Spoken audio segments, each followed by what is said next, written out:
जय महाराष्ट्र.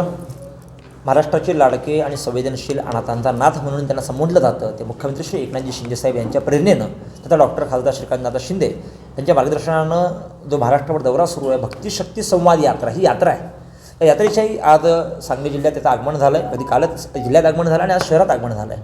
आज शिवतीर्थावरनं या संवाद यात्रेची पूर्ण प्रवास सुरू झाला आहे. भक्तिशक्ती अर्थात भक्ती आणि शक्ती यांचा अद्वितीय संगम या यात्रेच्या माध्यमातून सांगली जिल्ह्यात प्रवाहित होतो आहे. सांगली जिल्ह्यातले समस्त देवस्थानं, मठ, मंदिरं, संप्रदाय, धर्मगुरू या सगळ्यांशी आता मी संवाद साधला आहे आणि त्यांच्या सगळ्यांच्या समस्या जाणून घेतल्यात.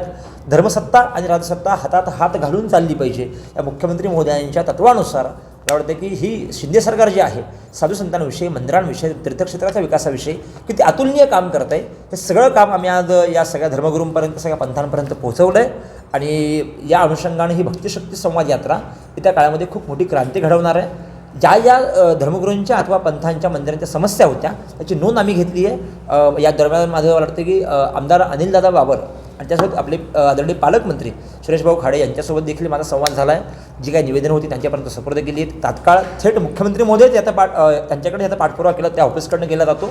पण तरीही जिल्ह्याचे प्रतिनिधी म्हणून आज ते मी आदरणीय खाडे साहेबांकडे देखील सुपूर्द केलं आहे. जिल्हाधिकारी महोदयांशी खरं भेटणार होतो, पण ती सुट्टीवरती जशी मला माहिती मिळाली, हरकत नाही.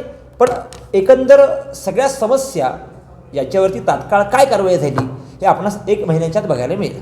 म्हणजे हिंदुत्वाचं सरकार हिंदू समाजाकरता काय करू शकतं हे भक्तिशक्ती संवाद यात्रेच्या माध्यमातून येत्या काळात महाराष्ट्राला कळेल.